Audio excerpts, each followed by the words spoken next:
You're very welcome along to this week's edition of Off The Brawl on offtheball.com. It was a busy weekend for the Irish fighters in America, headlined by Katie Taylor at the TD Garden in Boston. Ronan Mullen was ringside to call the action, and here's how myself and Phil Egan got on with him earlier on. Ronan, I imagine there's a great buzz around Boston. The World Series starts tonight. Yeah, like the day I arrived, Phil, they were playing the Houston Astros, and I literally turned on the TV, and the first thing I saw was a foul ball. Basically, the Astros were going for a home run, and one of the fans basically tried to intercept it. And it was just like, I was like, is this actually happening? The first thing I saw. But yeah, as you said, like the Red Sox fever set in. You got the Celtics back in action, and the Patriots won on Sunday night as well. So like a lot of like typically busy sporting week for Boston, you know?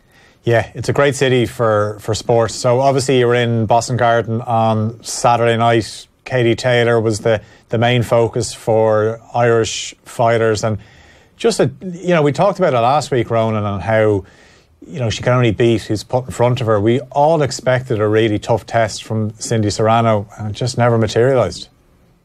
No, and Katie spoke in the build-up about how she expected this to be her toughest fight, and like a lot of respect for Cindy, more so than Amanda, which we'll probably get to later, but she was visibly irked throughout the fight, when she realised that Cindy was just on a survival mission, and like there was a palpable sort of expectation in the crowd that Katie was going to put on a show, and Cindy sort of robbed her of that opportunity because she just didn't engage. It was a one-woman show really, and Cindy was just along for the ride. And it's like Cindy Serrano's a former world champion, has operated at the top level, albeit at lighter weights, and it was just a real sense of disappointment that she didn't partake in this showcase for women's boxing. Yeah, like in the lead up to the fight, obviously you're at the venue, you're at the weigh-ins the day before. What was the buzz about Katie Taylor in Boston? Like, people in Boston, obviously a lot of Irish over there, but they know of Katie Taylor, so they would have turned up, as you said, looking to see her put on a show. Not her fault. I mean, no. At one stage in I think it was the 7th round, she put her hands behind her back and was leaning against the ropes and beckoned on Cindy Serrano, but she didn't want to fight. Yeah, no, she got the full board Boston media treatment, even despite the, as you mentioned, all this other sporting activity that was going on. On Thursday, I'm losing track of the days here, but Thursday the press conference was at Fenway Park, just off the back of one of the wins for the Red Sox. So huge buzz around the place, and Katie was right front and centre. We'll probably get on to the main event later, but this was the quasi main event really. This is what 90% of the crowd had come to see, and she was featured in the Boston Globe and front page of some of the Metro papers as well. So the Zone and Matchroom have made a real point of trying to tap into these domestic local American markets. So you're talking about the Irish American market, Italian American. There was a big Polish American turnout on Saturday night as well. So she was really given this great platform to perform, and she did her best, and it wasn't for the want of trying. There was other fights on the card, the main event maybe, where Andrade sort of took his licks and realised, I'm not going to knock this guy out, I'm just going to coast and save it for another day, whereas Katie was cutting the ring off consciously, loading up on most of her shots. So she was really making an effort to entertain the crowd, and as you mentioned, a bit of showboating. She mentioned, we might get to one of the clips where she said she was getting a bit bored in there, and that was a means of just sort of keeping herself entertained as much as anything. I got quite bored halfway through the fight actually. She really wasn't doing much at all. I was very, very surprised. I really did expect my toughest fight tonight. It was quite disappointing that she was just in there to survive for the 10 rounds. I had a lot of respect for Cindy going into this fight. I thought she was going to give it everything she had tonight, but she was just quite happy to just survive for the 10 rounds, which is, why would you do that as a fighter? Just give it your all, and I'd actually prefer to be knocked out. Why give my all rather than survive the 10 rounds? Yeah, and we should point out as well, by the way, Cindy Serrano's never been stopped, so that was probably in her head where she was thinking, I don't want to be stopped. It doesn't matter if I am fighting Katie Taylor. But I suppose the beauty of this is maybe it just tees it up even better for the Amanda Serrano fight. And I don't know how close you were to the ring, but could you hear the kind of taunts from Jordan Maldonado, the husband of Cindy Serrano? Yeah, I'd say dinner at the Serrano table was entertaining, Phil, but yeah, we were just beside the red corner, so You could see him being very animated, and like it didn't seem he was giving her much tactical advice. It was just a lot of trash talking, which you wouldn't normally associate with in-ring action. But like, what is he at? Like, it's crazy stuff. And like, Amanda is evidently a more potent threat to Katie Taylor, but you can save that for another day. That fight's going to happen, and that's a proper sort of matchup. So we're all looking forward to that one. But it's for another day, and Cindy wasn't given the best opportunity to. Like, people are going to come away from that, casual boxing fans, and assume Cindy Serrano, they're going to throw in with the other Katie Taylor opponents. But Cindy Serrano is like a big name in boxing, getting on a bit in years. But, she just didn't give a good account of herself at all, and it was disappointing. Yeah, I think, I watched the fight again last night, and it was just, Katie didn't get a chance at all to showcase her skills. Where do you think she goes next? Well, the talk is, it was funny in the press conference after, she was, herself and Brian Peters were sort of lobbying for Madison Square Garden on the Canelo undercard, and Canelo was obviously signed with DAZN as well, so that's a big news since we last spoke. I think we were talking about how the DAZN thing really hadn't gotten off the ground yet, but they've now got Anthony Joshua and Canelo, probably the two biggest names in the sport. So Katie's going to hopefully appear on Madison Square Garden on December 15. If not that, it'll be December 22nd at the O2, which is looking like Dillian White headliner, possibly with Derek Chisora, Luis Ortiz also being mentioned.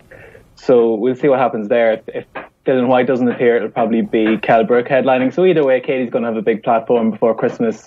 And, they're really going full board on the Katie Taylor momentum. Any doubts we had that Eddie Hearn was going to kind of fall off the wagon with Katie Taylor is they've been put to rest. She's very much in his plans and at the forefront of this Matchroom USA stroke Matchroom UK movement. Yeah, I think it's fair to say Eddie has already surpassed our thoughts and where we thought he'd go with Katie, giving her this massive platform. I mean, even the other night, the national anthems were sang for Ireland and for Puerto Rico. So it was just stand up, Ronan, for the anthem. It was unbelievable. Like, we got there super early. It was honestly one of the longest sporting events I've ever been to. So Sean McComb kicked it off at 4:30, and then Niall Kennedy came shortly after that. But before all that began, Ronan Tynan came into the ring to do like his pre-match sort of rendition of the national anthems, like as a practice. Yeah. And there was no one there, and it was honestly one of the most spine-tingling things like I've ever seen. Like, there was just like all the stewards and stuff singing the American national anthem. It was very eerie, but really spine-tingling stuff. So it was a great occasion, and they really went for it. DAZN and Matchroom, almost to the detriment of the event a little bit, where the production was so full on, and they were really trying to make a big presentation that there was a lot of gaps in between the fights, and the crowd was getting a little bit, I don't want to say bored, but sort of, it wasn't as fast paced as you might be used to in the UK or whatever. So, how many times did they play Sweet Caroline? They played Sweet Caroline straight after Katie's fight, but shipping up to Boston, Phil, I think it got about 17 plays. So they love that tune over there. Ken Casey was obviously Dropkick Murphys. So it was a co-feature with Murphy's Boxing, so he was front and center. He had a lot of fighters on the card, so it's no surprise that song got a few plays, Yeah, and obviously Gary Spike O'Sullivan was there, and a certain Conor McGregor. That happened during the Tevin Farmer and James Tennyson fight. He came in, like, was there rumbles in the crowd where it was like, oh, there's Conor McGregor? Because I don't think did anyone expect him to be there? Definitely not, no. I think the biggest Irish representation to that point was without the Kevin McBride, who turned up a couple of fights before that, so we all got a picture with Big Kev. Did you and Mickey, line him up to come on with us, did you? Kevin will be on the show, Phil. We've been talking about that for a few weeks. Yeah, definitely, Mickey Ward? No, Irish Mickey Ward was there to greet Niall Kennedy, so no pressure on Niall to perform with Mickey Ward at ringside. But no, it was great stuff. And as you said, Conor McGregor arrived just as the Tennyson Farmer fight was about to get underway, and the whole crowd rose to their feet, and we weren't quite sure what was going on. Then I saw his unmistakable beard, and I was like, oh, Conor McGregor. So it was great to have him there. I suppose it kind of raised the status of the event, and people who mightn't have known it was on kind of would have engaged with it a little bit more. And he was really respectful to Katie Taylor in the aftermath as well. So it was great to see. Like, there would have been a lot of skepticism around McGregor that everything he does is sort of a marketing tool, but it seemed like he was genuinely there just to support Katie, and was kind of like bound down to her a little bit. He was like very respectful of her skills and saying she was flying the flag for Ireland, and rightly so. Like, I think we always speak about the fact that it's not Katie's fault that she's so superior to everybody else, and her skills are peerless, and we should appreciate that we have probably the greatest female boxer of all time, flying the flag for Ireland. Okay, let's talk about the James Tennyson fight, Tevin Farmer. We talked about it last week that this was a great chance for Tennyson, but disappointing. The body shots were the sucker punches from him. Yeah, like you come away from that fight and Tennyson definitely gave it his best chance. Unlike Cindy, James Tennyson was in there to win the fight and loading up on his shots, and he's a big puncher and he can hang with people at the top end of that division. But as it turned out, Tevin Farmer's he's just a really good fighter. He's a real proponent of the sweet science and that stick and move style. Like, he wouldn't be the most concussive puncher. I think we spoke about it last week that he had some setbacks early in his career. He's kind of learning on the job a little bit, and he was using Tennyson's front foot aggression against him, sort of leading him on to shots. And I think it was the second body shot that he dropped him with. It was a counter shot, so he basically drew Tennyson on, and while Tennyson was throwing, caught him with that hook to the body, and that kind of doubles the effect of the shot.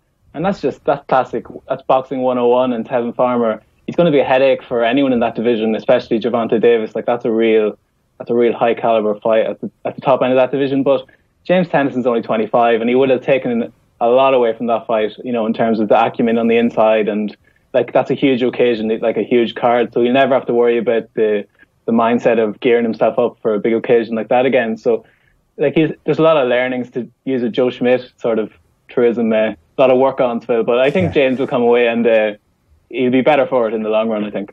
I mean, just to go back to that, Farmer, usually the taller fighter has the advantage, but Farmer seemed to have a low centre of gravity, was drawing Tennyson on like a matador would with a bull, and it just seemed like Farmer had 2 or 3 game plans, whereas Tennyson was just charged forward and try to knock him out.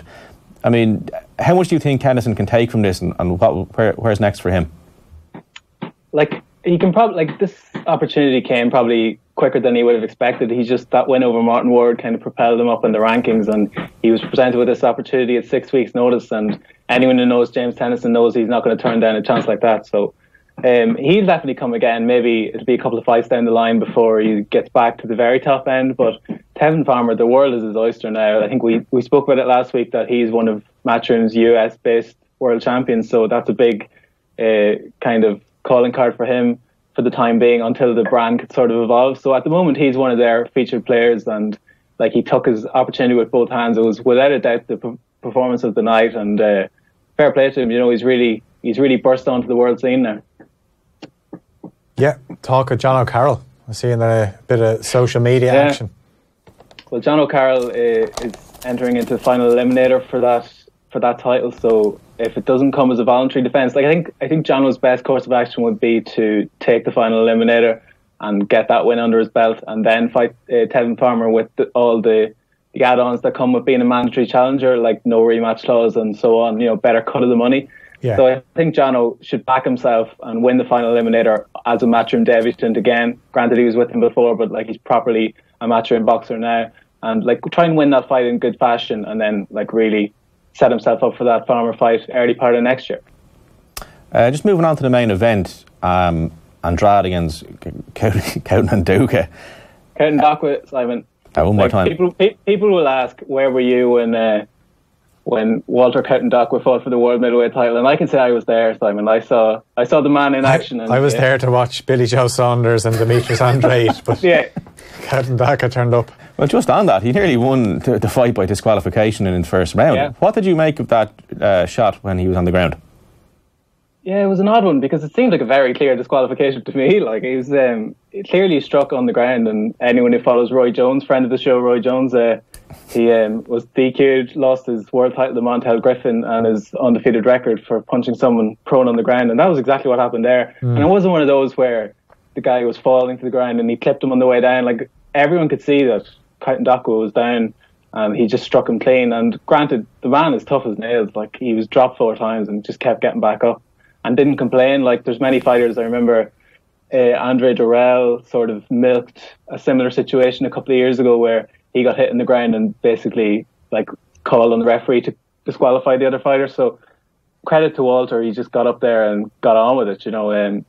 Andrade, like, it was nearly a star-making performance from him. Like, he's the best middleweight in the world already, in my opinion. Like, skill for skill, he's an incredible fighter. But after 4 rounds, unlike Katie, he just kind of resigned himself to the fact that I'm not getting this guy out of here. And I think he hurt his left hand, so after that blistering start, he just realised, right, let's save it for another day. There's bigger tests to come, and I have no doubt that he's gonna clean out that division. He was the best light middleweight in the world that no one ever knew about, and now no one can hide from him. Now he's got one of the world titles at middleweight, and everyone's signed to the DAZN platform. So those fights, whether they like it or not, Danny Jacobs and Canelo and Golovkin are going to have to go through this guy, and I can't see anyone beating him, to be honest. Wow, I'd have to disagree with you there for once. I think he was very sloppy from range. I thought he was brilliant up close. I thought he landed hooks and jabs and everything in short range, but from distance I thought he was very loose and very sloppy. And I think somebody like Jacobs or even Derevianchenko would give him severe difficulty. Yeah, I don't know. Like, it's very hard. Like, Ndakwa, we were speaking to Freddie Roach before the fight, and he's had him in the gym a few times and said it's one of the hardest punchers that's ever come through that division. Or ever come through his gym, rather. And when you're in there with someone, a crude puncher like that, where the skill deficit is so monumental and you're that much better than him, and yet at the back of your mind, if I drop my focus here and get clipped, how embarrassing it would be for me. No, like, I think it was, there was that many knockdowns in that fight, I can't actually remember, but there was one where Ndakwa was throwing like a 1-2, and Andrade slipped in his shot in between the two shots, and you're just like, how many fighters in the world would have the balls basically to do something like that when there's a huge puncher firing at you, and he basically knocked him down with a shot in between those shots? So he could have got counted himself for that, though, I thought.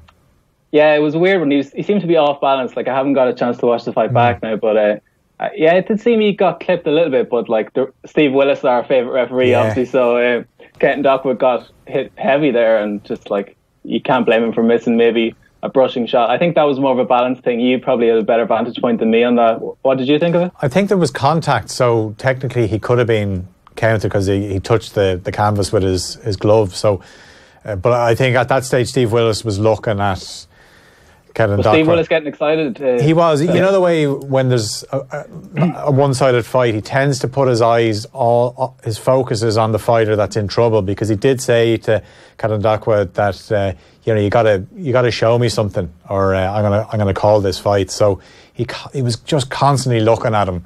And then I find myself, when I'm watching Steve Willis now, I can't take my eyes off Steve Willis. I sometimes take my eye off the fight because I just love watching him. Yeah, it was when we got the sheets beforehand with all the officials and stuff, I was just scanning through for Steve Willis. I was like, oh no, I can't see him anywhere. And then main event, sure enough, the big man. Save the best for last. Big occasion. Exactly. So no, it's a pity. Like, I'd say Billy Joe Saunders' presence at that fight probably would have added another 10% in terms of the cachet of the event. That would have been a proper elite. Like, I think we described it as a chess match on a previous show, and like, in terms of skill, like, granted, Billy, he's not the best representative of boxing outside the ring, but in the ring, he's a real, a really slick boxer, and it would have been a real interesting clash of styles, in the sense that they're very similar rather than, a mixture of styles. It would have been who would have the better of those high-end technical exchanges, and it's just hard to know. We probably will see that fight down the line. I think the word is Billy Joe vacated the title, so the WBO are going to look at it that favourably and maybe give him a 6-month suspension. So he'll be back around early part of next year. I think there's like a weird sort of technical thing whereby Billy is granted to fight in the UK if he wants to. Like, he'll be banned within the American commissions, but he could still fight. He could still fight in the UK. So it's all up in the air at the moment. But yeah, I'm sure it might will be a bad thing for Billy Joe Saunders, because he would have got another look at Andrade, and if they do end up fighting, he'll have a bit more to work with.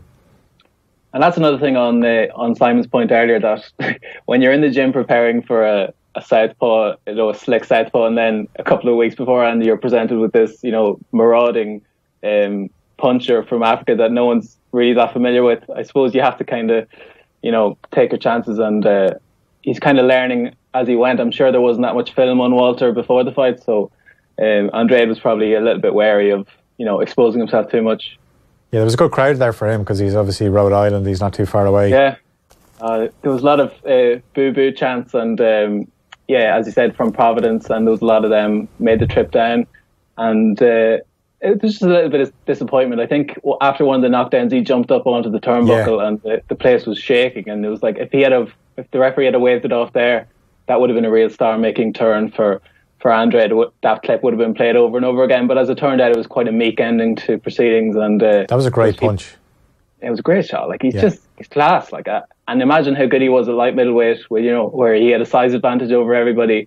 And he just never got the fights, and it's a shame. Like, hopefully, it'd be a shame if he, like, much like Golovkin, he doesn't get the big fights till he's a little bit older. But no, I think he's kind of timed this pretty well, and everyone's behind him now. So hopefully, it all pays off.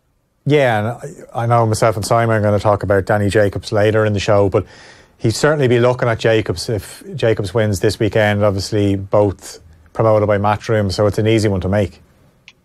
Yeah, and I'd say Danny Jacobs can't believe his luck that all these big middleweight title fights have landed on his lap. He has to get over Derevyanchenko, which I think the feeling amongst the boxing writers of the weekend was that a lot of them are giving Derevyanchenko a good chance in that fight. So I know Golovkin avoided him consciously when he was waiting on the Canelo rematch. Derevyanchenko was proposed as an opponent, and the IBF actually stripped him because he avoided Derevyanchenko. So Golovkin didn't want that work, and Danny Jacobs, if he wants another world title, he's going to have to go through him, and it's not going to be a gimme by any means. No, it's not. No, and we will look into that one a bit more later on. But like Derevyanchenko has 400 amateur fights. He won 23 out of 24 bouts in the World Series of Boxing, and he doesn't really have a stacked resume. But if you look at the other fighters that have come out of the Ukraine, Lomachenko and Usyk, you can see why GGG passed on that one.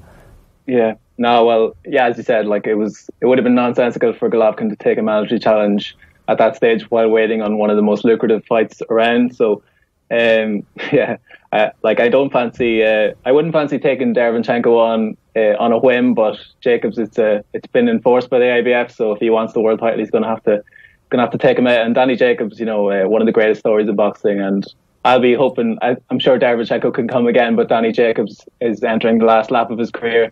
And after all he's been through, it'd be good if he got the win and got a couple more big paydays before he rides off into the sunset, Do you want to see a Jacobs GGG rematch?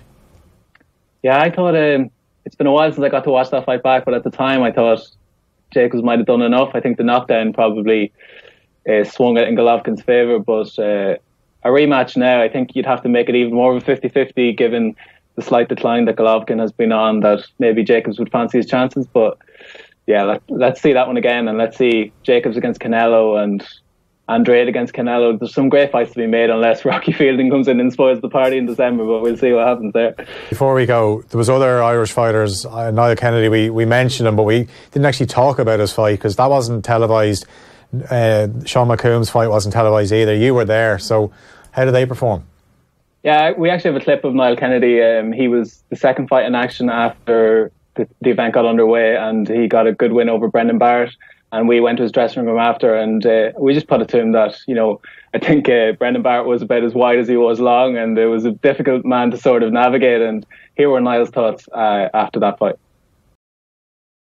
Small opponents, it's another one that I worked on and I wouldn't say I'm getting used to him, but that's it, small opponents.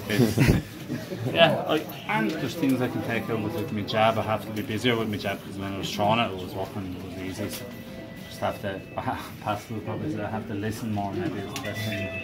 Yeah, it's a win, and we move on, thank God. What about that takedown from him? It was impressive. It was a good one, yeah. I was panicking, I thought there was a chalk coming after, I didn't know what was coming. But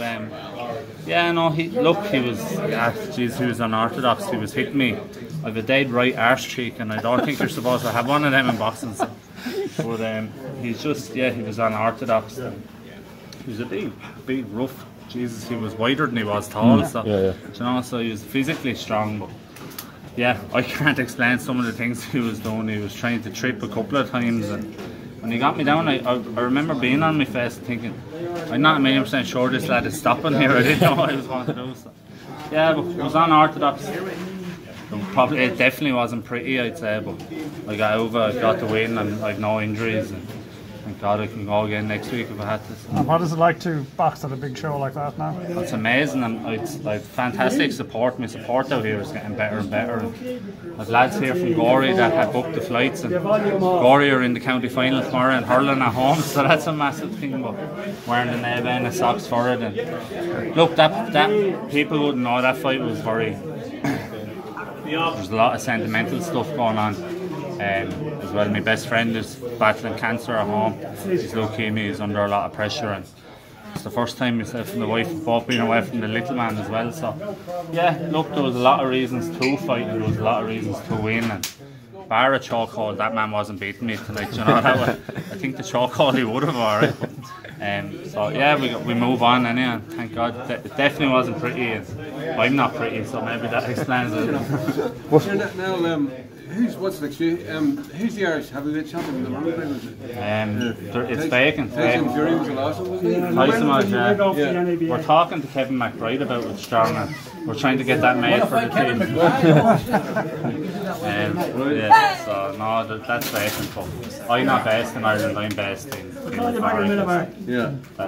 It's not that it wouldn't interest me, I wouldn't dishonour to be or anything like that, but I've never had success as an Irish amateur, so my objective when I started as a pro wasn't to be successful in Ireland. It was to build what I'm building here, and thanks to Ken Casey and Paddy and Murphy's Boxing and Matchroom now letting me on a show like this. I think a show that I'm a ticket seller my crowd is after improving as well, so hopefully I'll get back on one as well. Maybe a little bit prettier fight the next time, hopefully. When are you back to work now? Wednesday. I knew Gavin had asked. I knew straight up. For anyone that doesn't know, I'm back in work Wednesday. I mean that. Please don't say I'm in at 7 o'clock because I only get back Tuesday, but I think I actually am in at 7 in the morning. So everyone that meets me in Wicklow on Wednesday, I apologise for the humour I'll be. So that was Irish heavyweight Niall Kennedy, who's back to work on Wednesday as a guard. You know, it's a great story. If anyone wants to know more about Niall, there's some great pieces doing the rounds. I think Andy Lee did one with him a couple of weeks ago where just got into the story of his son and, you know, some of the family background with Niall Kennedy's. Just a great story for Irish boxing and a really good win at the weekend. You know, Brendan Barrett, another undefeated heavyweight. You know, it's never easy to take someone's O, and Brendan Barrett, although a little bit limited in terms of, you know, technical skills, like had all the wherewithal in the world in terms of forward momentum and whatnot. Former MMA fighter, and he actually dropped Niall with a bit of a quasi judo hip toss or something. I don't know what it was, but I think Niall alluded to it in that interview there. No, it was a really slick performance. Niall just levels above in terms of technical acumen and got the job done. And he's really carved out a nice niche for himself in the domestic market in America. I don't know what his aspirations are like long term, but there's an NABA title in the offing if he wants it. And let's just see what happens with Niall. He's kind of riding the crest of a wave now, and he had a big vocal Boston following there in the crowd. Mickey Ward greeted him at ringside, so it was great. It's just a great occasion for him, and it's onwards and upwards from here. He can be whatever he wants to be, really. Sean McComb, yeah, that was his American debut. Yeah. Kick things off, and as I said, just big Irish representation. So he got that rub, and you know, just like those amateur skills paid off. But he's really shown some spite in his punches, and got your man out of there in the third round. So it's just all you can expect from a learning fight. We've seen some of the other Irish amateurs have had, you know, trouble sort of switching over and getting their men out of there, but there was no problems for Sean McComb. He was on top from the get-go, and you know, impressive. And you know, he's 26 now, so he'll want to get a move on and make his mark, you know. Some other fights in the card. Scott Quigg was there, obviously now being trained by Freddie Roach, and had an early stoppage. What do you make of that? Scott Quigg, like I had a lot of time for Scott Quigg. Like his style didn't have much of an amateur pedigree, but he's kind of made up for last time in the pros. And under Freddie Roach, like he's your prototypical Freddie Roach fighter. You know, pressure, hooks inside, and you know, it was a real firefight while it lasted. It only lasted about 4 minutes in total, but they were both going hell for leather. And Quigg, just a naturally bigger man. It's interesting, that fight was, you know, at super feather. He missed the featherweight limit when he fought Oscar Valdez a couple of months ago. Yeah, I think like his best bet would be try and make featherweight again. It's just whether he can get the fights at featherweight. You know, Kid Galahad was on the undercard, and he's the mandatory challenger for the winner of Josh Warrington and Carl Frampton. So that IBF title seems to be a ways away for Scott Quigg. He's had the Valdez experience, not going to do that again. Leo Santa Cruz, we've seen how hard it is to nail down a fight with him, and then no one wants Gary Russell Jr., There's no money to be made there, and he's probably the pick of the bunch. So I think maybe from you'd probably see the best Scott Quigg at featherweight, but from an opportunity standpoint, maybe a la Ricky Burns, he should probably move up to super feather, win a world title there, and then maybe use that as leverage to draw one of the other lads out again. Maybe a Carl Frampton rematch at super featherweight could be the long game for Scott Quigg. We'll see what happens there, Jesus, I just hope it's better than the first one. Did you get invited for beers with Tommy Coyle? That was great. That's what I love about boxing, Phil. It's just that these two lads, that was a proper little, Massachusetts war those two lads were having. There's no sort of illusions that we're going to be slick Floyd Mayweather boxers. Those lads just went toe to toe for 10 rounds, and anyone who's seen Tommy Coyle fight, they know he can't fight any other way. And Ryan Kisnecki, or that's a difficult Polish name, I'm not going to try it again, but the two lads just went for it. And Ryan's a lovely guy, one of the nicest lads you're going to meet in boxing, and it was a really big platform for him. And you could actually see in that clip I shared on social media that when he came into the dressing room, he was just beaming, having lost the fight. He was just delighted to be able to showcase his wares and what was practically a hometown crowd for him. And, a great occasion. And it was one of the most entertaining fights of the night. I think Kid Galahad came along shortly after and was kind of very much the opposite. Like Kid Galahad, that Engel style, it's just a nightmare for people who aren't familiar with it. And he was taking on Taka Clary, who's another Freddie Roach fighter. And it was just, Kid Galahad has this thing where he can impose his style on you and make you fight his fight. But unlike the other Engel fighters, Brooke and even going back to Nassim, he just doesn't have the punch power to put people away. So you're going to get into these drab sort of 12-round encounters. And Kid Galahad said Carl Frampton will vacate his IBF title rather than fight him. So Carl very much dismissed that out of hand and said he's looking forward to getting in there with Galahad if the opportunity arises. But I don't know. I think unless you're forced to fight him, I think the best course of action is to avoid him, Yeah, geez, it was an action-packed card. Anyway, before we let you go, Ronan, is there anything that you want to look ahead to for this weekend? Any fights maybe that are worth mentioning? I know we're going to talk about the Danny Jacobs fight a bit more, and Hughie Fury is in Bulgaria for a world title eliminator as well. Is there any other ones there? Yeah, no, just put it back to you. I know you're looking forward to the Hughie Fury Pulev fight. What's your feeling? Do you think he's going to get the job done? Yeah, see, obviously Pulev has been out for 16 months, and I was actually only watching the Fury and Parker fight back, and I remember when the decision came in, people were disgusted with the width of the decision in terms of how many points Parker was given on two cards, but Fury fought that on the back foot. He obviously, that was his game plan, and he frustrated Parker. But if he's in Bulgaria, he's going to have to give a bit more in terms of attack, because if you're going over to someone's backyard, you have to convince the judges, because the home crowd are going to sway the judges. So he's going to have to do more, but I'd like to think he's learned from that Parker fight. Yeah, and Hughie, he's a nightmare for the heavyweight division because he's got that Tyson Fury style, but not quite the profile in terms of making money. So we'll see what happens. There's a lot of Fury Wilder talk over in America as well. That fight's very much creeping onto the horizon, and Declan Taylor is away to Alabama to visit the Wilder camp. So it's I think everyone's kind of looking forward to that one now. The hype is building a little bit, and we're only 3 weeks away from Bellew Usyk, and I just cannot wait for that fight. It's just going to be it's an odd one. I think we've spoken about it, where you just have to favour Usyk so heavily, but any sort of Tony Bellew event, you just have to give him more than a puncher's chance, because he's an underrated boxer, and if he can get his shots away, he's going to cause Usyk all kinds of trouble. So that the countdown clock is very much on for that fight, and I'm really looking forward to it. That's my next outing. I'm going to take a couple of weeks off and recuperate, and then I'll be ready for that one. Are you going to take the Off The Brawl credit card again and head over, or are you going to anchor from here? What this evasive Off The Brawl credit card that doesn't exist, Simon? Yeah, I might use it. No, I'll be over there, but it'll be on my own dime or someone else's. I'll see what happens. Okay, lovely stuff, Ronan. Safe trip back, and you'll be back in with us in a few days, and you'll be brought right back down to reality. Yeah, I'll be in the office soon, and I'll be probably semi-conscious, but I'll be there in body, maybe not in mind. We'll see what happens. You may bring us back something, will you? Yeah, I have a Red Sox mug here, Phil, so I'll bring that into the office anyway. Lovely stuff. Cheers, Ronan. See you, Ronan. Please, lads. Good luck.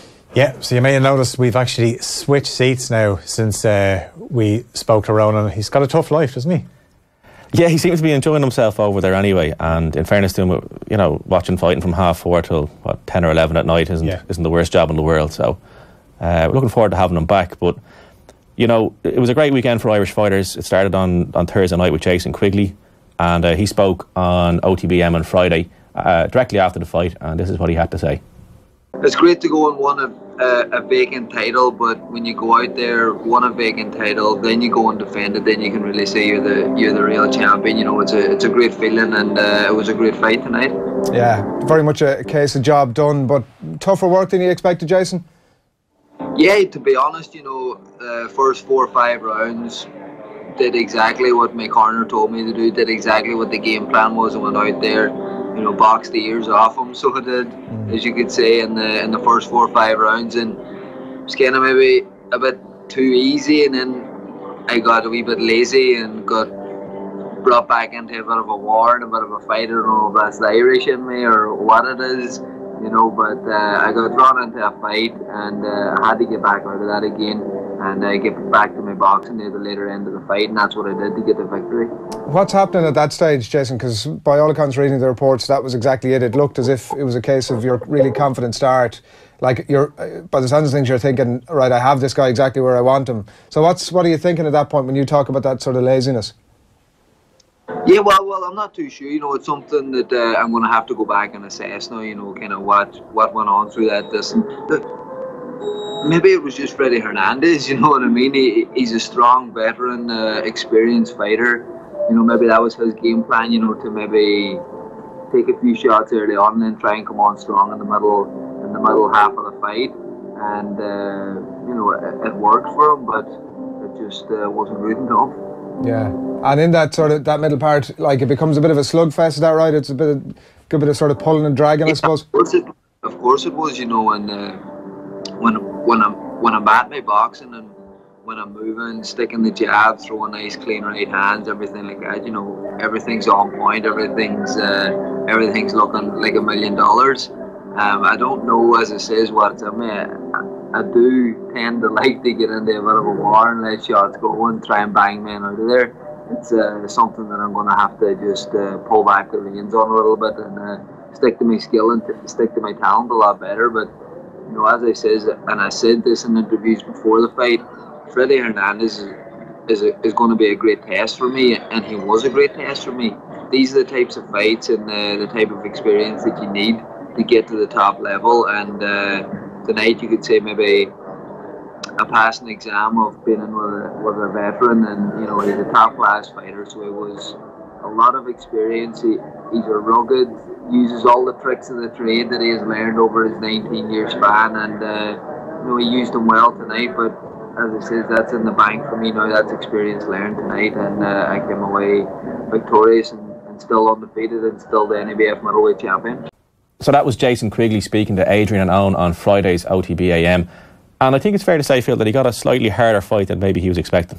Yeah, he said, though, he wasn't surprised by how hard the fight was. It's interesting to see the sunglasses were on, because he did get a bad cut. And that's actually when the fight started to turn a bit, because he started well. He did what he was asked to do. He was landing 1-2s. He was doing all the boxing. And that's the way he's going to be trained at the Ingle gym. That, you know, when he was at Manny Robles, at times he was getting drawn into these wars. You heard him there where maybe it's just the Irish mentality. You put an Irishman and a Mexican into the ring and there's no retreat. They just meet in the centre of the ring. They go toe to toe. Yeah. But he can't keep getting hit like that. I mean, that's something that will come, though. He'll learn from that.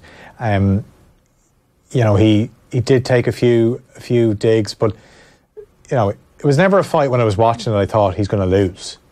But it's certainly one that he's going to learn from. Freddie Hernandez has been in with some decent opponents. Okay, he's coming to the end, but he loved that fight. He went back to his corner a few times and he was smiling. He's like, this is what it's all about. I think when Quigley got cut in the 4th round, it's almost as if Hernandez literally smelt the blood and said, right, now we've got ourselves a brawl, and that's what I want. Whereas obviously Quigley and his corner didn't want the brawl. Although we've seen already Quigley is well able to brawl, but I suppose if he wants to get that to that world title level, he's going to have to try and avoid getting hit. Yeah, I think because he was so clean and precise in the early rounds, and he'd stacked up maybe 3 or 4 rounds before it turned into a bit of a 50-50 fight then down the end, and that's what got him ultimately over the line. I think people were expecting or hoping that he would just outbox him the whole way through, and instead he got dragged into this brawl, which he came out the right side of. There was a few people giving out about the scorecards afterwards, saying it was too wide. I would probably agree, but the thing about it is the right guy won the fight. Yeah, but see, sometimes the judges can see the fight better than us. We're watching it on TV, and Quigley's landing the better punches. You know, he was throwing better shots. The brawl, it's all up close, and Hernandez wants to rough you up, and that's the way he fights. But some the judges could be looking and think, no, Quigley's actually landing the better shots. Okay, they're both getting hit, but Quigley's shots are of the higher quality, so they're going to give it to him. Yeah. No, I think regardless of the size of the cards, the right guy won the fight. Yeah. That's the main thing. If it was the other way around, then there's controversy all over the place. I mean, you go back to Lewis Ritson's fight with Patera, and one judge had 8 rounds to 4 to Ritson, and that was nonsense. Yeah, but see, that goes back to the hometown kind of thing, where that's what happens. The crowd make noises when you land a punch, so the judges get swayed by it. It's natural. Like we've talked about it. There's no exact science to judging. It's very frustrating at times. The only thing you can do though is if a judge has a shocker, ban them, suspend them. Yeah, and then I agree completely. Yeah, instead of you see the next week and they're like, there was a fight on there.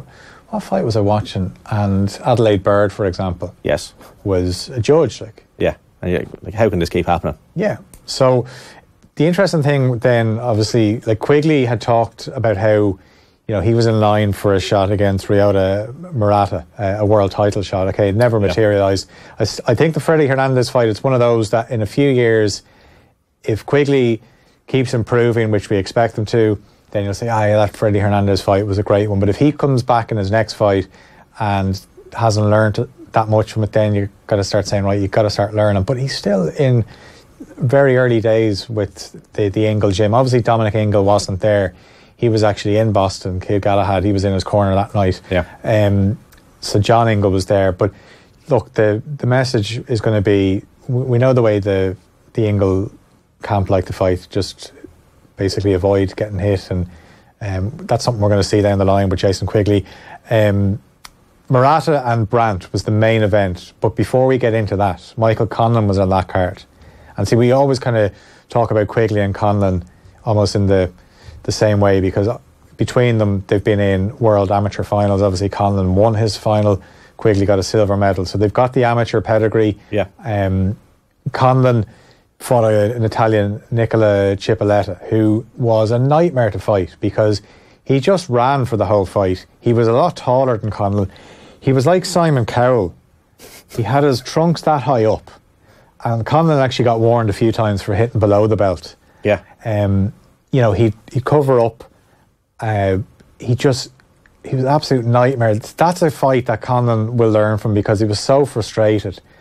He was never going to lose the fight, obviously. It was all about, trying to gain experience. So next time he's in the ring with somebody like that, he's going to maybe show a bit more patience. But it gets stopped in the 7th round because Chipolletta's not doing it. He gets hit every so often, and, he smiles at Conlan, or he's kind of going, you're not hurting me. Like, he's bouncing around. He's full of energy. But the ref stopped it, and Chipolletta was disgusted. So afterwards, just to prove that there's nothing wrong with him, he gets into the middle of the ring and starts doing push-ups, and you can actually hear Conlan laughing because he's just thinking, you're an idiot. But it's another win, and he's already been confirmed for the Frampton Warrington card in Manchester on the 22nd of December. So that's like, Conlan wants these, he wants higher quality opponents. A good fight for him would be Nikitin, who was on the same card, won, but looks like he damaged his thumb. So I'm not sure when a Conlan and Nikitin rematch can happen. If people aren't aware of their rivalry, it's obviously, that was the controversial boxer that Conlan faced at the Olympics in Rio, where he clearly won, but he didn't get the fight. And he decided, I'm done with amateur boxing. These things happen for a reason. It's the kind of fight that would suit Conlan because he's going to beat him, but also it gets him more recognition because there's a narrative to that, where I mean, how many people knew anything about Nicola Cipolletta before the fight on Saturday night? Nothing. Like, whereas at least if he fights Nikitin, people go, oh yeah, that's the guy that got that robbery against Conlan at the Olympics. Yeah. And it gets more attention, and then obviously Conlan wants to win as well because it settles the score and it just moves him. Wants to win again. To settle the score. Exactly, and it just keeps them working up the ladder. But I was, again, another fighter that's got a new trainer, Adam Booth, and definitely I was more impressed with Conlan. He, there was some lovely body shots he landed, and real spite in those punches as well. He's very lean and he's very slick on his feet, and Irish boxing is actually in a great space at the moment in terms of the fights in the ring. And Conlan, he could be knocking on world title fight in the next 12 months. Yeah, we do expect Quigley and Conlan to be world champions. There's a lot of pressure there, but they are able to handle the pressure. Again, we talked about it with Andy last week, that the frustration maybe for the two is that they want to be fighting for world titles as soon as possible, but just be careful what you wish for. Just, get more rounds on. Yeah, I think Andy said the two of them just need to calm it for 12 months, and then, of course, Quigley, as we heard on the interview there, he's calling for GG or Canelo maybe in 12 months' time if the two of them are top of the tree. Yeah, so 2019, big year, so obviously I know Conlan has another outing before the end of the year. Yeah. No, it's something to look forward to. But just going back to that Murata fight that Quigley was after, like he was completely outclassed and outboxed by Rob Brandt. How did you see that fight, and did you see it going that way, or what did you think of it? Not many people thought this was going to happen, but Brandt came out like a train. And the first couple of rounds, like the energy, just throwing so many punches, and Murata's corner weren't panicking because they thought he's not going to be able to maintain this. But Brandt, his team had said, look, we've trained for 15 rounds. We're well able for this. And they were able to say, with 3 rounds to go, they were able to tell their man, you're 3 rounds away from becoming a world champion. So just don't take your eye off it. Like, you've got this. And it was so one-sided. The difference, Murata's face after the first few rounds, like, he was marked up, and, he was constantly looking for that big right hand. But I can see why Quigley would have been attracted to a fight to Murata, because he is quite one-dimensional. Yeah. Now, he has some serious power, so if he does hit you, but by the end of it, towards the latter stage of the fight, Brandt is standing in the middle of the ring, toe to toe, and he's exchanging with him, and he's got better combinations. I was really impressed with Rob Brandt. Talk of a rematch. This scupper is what they hope Murata would win, and maybe fight Golovkin in Japan, because he's got such a huge following in Japan. Murata, obviously, it could have made for a super fight in Japan. So Murata might get a rematch with Rob Brandt, but I was really impressed with Rob Brandt. I hadn't seen that much of him, because obviously he had fought at different weights before, but he certainly found his it goes back to what we were saying earlier about the middleweight division.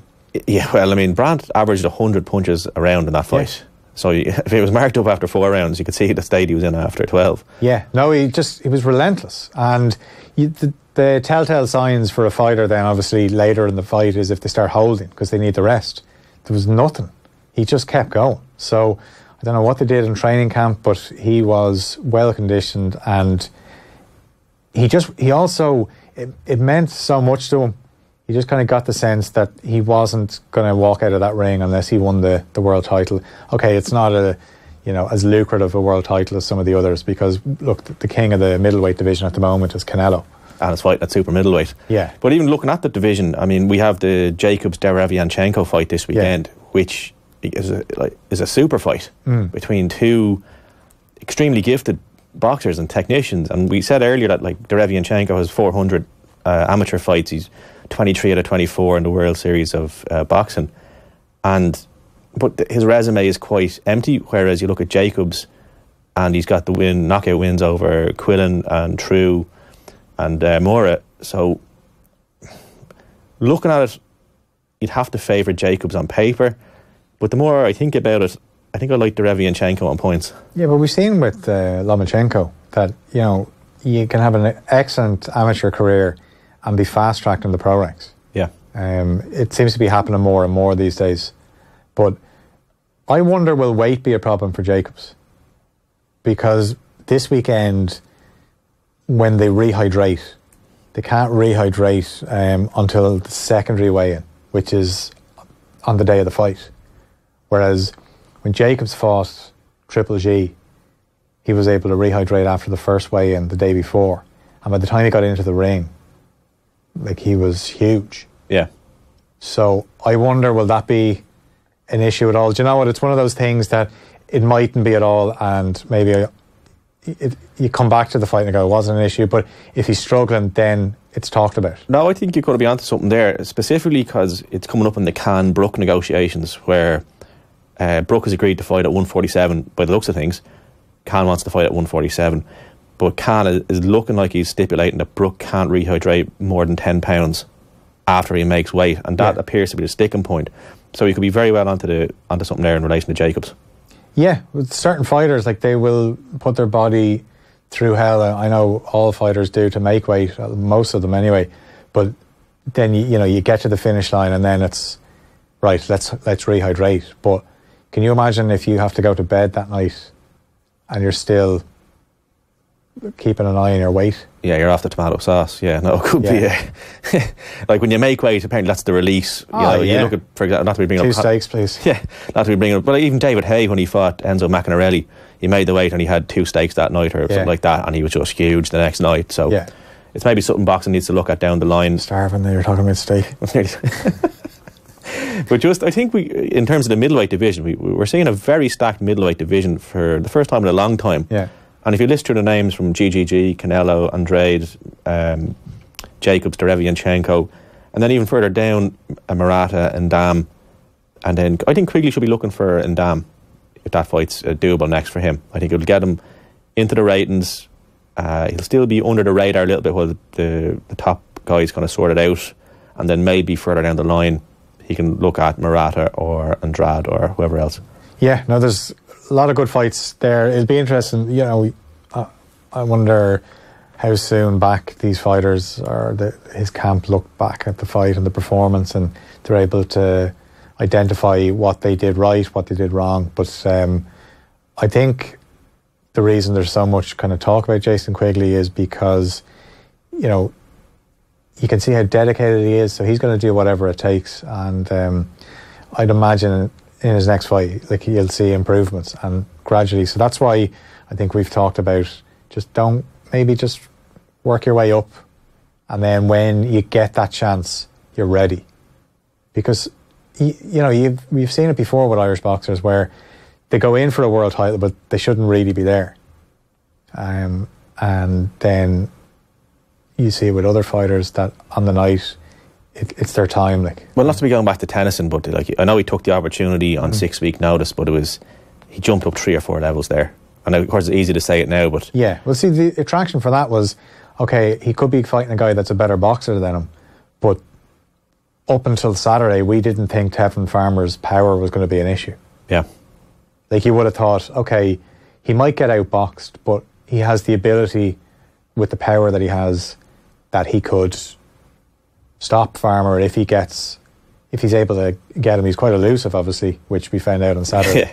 But I don't think many expected an early stoppage, like 5th round stoppage. I didn't see that coming. I thought we were in for the long haul, and once that's there, you've always got a fighting chance. No, I agree. I had Farmer in my head on points by a pretty wide decision. I thought Tennyson would get to the final bell. Yeah, but I think he learned a lot from that fight. I know Ronan referenced it earlier. He will learn a lot from that fight, and it'll be interesting to see what he does next. Every time he's lost, he's replied pretty well. So yeah. That's the days are gone where, okay, there's still certain fighters that worry about their but you just have to, all the best fighters down the years have lost fights. Okay, obviously Floyd Mayweather will say he hasn't, but well, we can get into that discussion again about how he avoided and how he navigated his career. But yeah, exactly. But an unbeaten record, I find, brings more questions than answers. You look at Joe Calzaghe. You can't speak ill of Joe Calzaghe, but was there really that level? But he started taking on the big fights towards the end. When he won, when he beat the likes of Kessler and he beat Bernard Hopkins, but that was a very close decision. and then he beat Roy Jones Jr. Should he have rematched Kessler in Denmark? Possibly. Like, the fight in Cardiff was amazing. It was brilliant. It was absolutely fantastic. It was on TV there about a month ago. It was brilliant. Yeah. Oh, you could watch that over and over again. Yeah. And even then, Brian Nielsen was the other undefeated heavyweight there for a while, and like nobody ever talks about him. Right. Yeah. Well, speaking of heavyweights, I know we kind of touched on it there with Ronan, but Hughie Fury and Kubrat Pulev in Bulgaria this Saturday. I always like when the fights are in Europe, so I can watch them live, because I've gone are the days where I can stay up till 4 in the morning, 5 in the morning and watch these fights. I just have to record them. But yeah, this is a great chance. You know, the way Hughie Fury's looking at it, win this fight and I'm a mandatory challenger to one of Anthony Joshua's belts. Yeah. Joshua doesn't have an opponent for April yet. Wembley's booked. Yeah. So this is a great chance for him. He's had issues, Hughie Fury. He had issues with his skin, which was causing like all sorts of side effects. And obviously, you know, his dad trains him. He's so light in his feet. If you watch the Parker fight back, like he frustrated Parker, but as I said earlier, he's going to have to show more if he wants to get a decision in Bulgaria, because that fight was in Manchester. So if he was going to get a hometown decision, that would have been the fight he got it. But Parker, one judge gave it a draw, the other two gave it to Parker quite comfortably. But his right uppercut is a shot I'd be looking at on Saturday. He's fighting an older man, like a 37-year-old. I tell you, when you get to 37, like, you can't take the uppercuts anymore. But it's a great chance for him, and he responded from the defeat to Parker with a win against Sam Sexton, British title. So he won the British title, and yeah, I've always kind of thought like Hughie Fury, you know, he just has something about him that we certainly haven't seen the best of him. So I'm just hoping we see it this weekend. Yeah, I didn't realise he was a mandatory for one of Joshua's titles this weekend. That opens a whole kind of Pandora's box of possibilities. Yeah, that's if it happens. See, Joshua has so many titles now, he could vacate some of them. Yeah. But all he can do, like if Hughie Fury wins, if Joshua doesn't want to fight him, and like they were meant to fight, but the Fury camp said like the offer was just peanuts. It was an insult, so they didn't take it. Well, if Joshua was ever going to make a stance about vacating the belt, he should have done it against Povetkin and not given him the opportunity to have a big payday. So if Hughie Fury wins and he's a mandatory, I think Joshua should take that fight. But yeah, well, see, it depends what happens with Dylan White and Derek Chisora. You'd imagine Dylan White will win that, and then Dylan White's going to be in the conversation for that April fight at Wembley. Yeah, true. Because some people say, oh, I don't want to see that again. The first fight was brilliant. It was, yeah. It was really good. Like, White had him. I remember watching, I was going, holy crap, he has him here. Was it left hook he caught him with, and then he stumbled against the ropes? And it was like, in fairness, when Joshua came back, and that was an emphatic stoppage. Yeah. But you just wonder, and Dylan White, his fights are always great. Like the Parker fight, the end was unbelievable. If it went on for another 30 seconds, Parker would have beaten him. But getting back to Fury, Pulev was meant to fight Joshua and obviously pulled out. Late replacement was Carlos Takam, and Joshua took care of him. Pulev hasn't fought for 16 months. That's going to be an issue. He's 37. So I think this is I wouldn't say it's now or never for Hughie Fury, but you know, he's 24, so he's so young. But if he can go to Bulgaria and beat Pulev, that's a big statement. Only one man has beaten Pulev, Vladimir. Oh yeah? Yeah, Vladimir Klitschko beat him. You have to go back a few years, but Pulev is, he's beaten some decent lads down the years. But I think Hughie Fury is going to get the job done. All right. And just before we finish up, I know it's still a couple of weeks out, and Ronan referenced it again earlier, the Usyk Bellew bout. I'm really, really looking forward to that. At 3 weeks out, I don't think I've been looking forward to a fight this much. Yeah, this far out. Yeah, and they actually, watching the Boston card the other night, it was on Sky. They played a promo for it, and it just gets you going. Yeah, it's going to be amazing. It's you think Usyk's going to win because he's the better boxer. He should win, but I've thought that in the past about Tony Bellew when he wins these fights. Yeah, I mean, I'd still, right now though, I'd say Usyk will win. I'm going Usyk on points right now. I think I'll stick with that as well. He'll just outbox him. Yeah, I was looking back at when he fought Joe Joyce in the World Series of Boxing, and it's available on YouTube there if you want to look back at it. And he just dominated him for the 4 rounds. Yeah. Was it 5 rounds? 4 rounds. And all 3 cards, 40-36. Yeah. And that is the closest kind of... Joyce would be similar to Bellew, kind of, I don't want to say plodding, but heavy-footed, planting his punches. And Usyk just danced around him, but not in the way that he was avoiding him, in and out.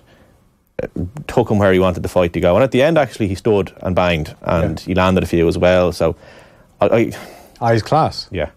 He's absolutely superb. Yeah. Okay, I think that's it for this week. So if you've any questions, you can hit us with the hashtag Off The Brawl, and we'll see you again next week. Good luck.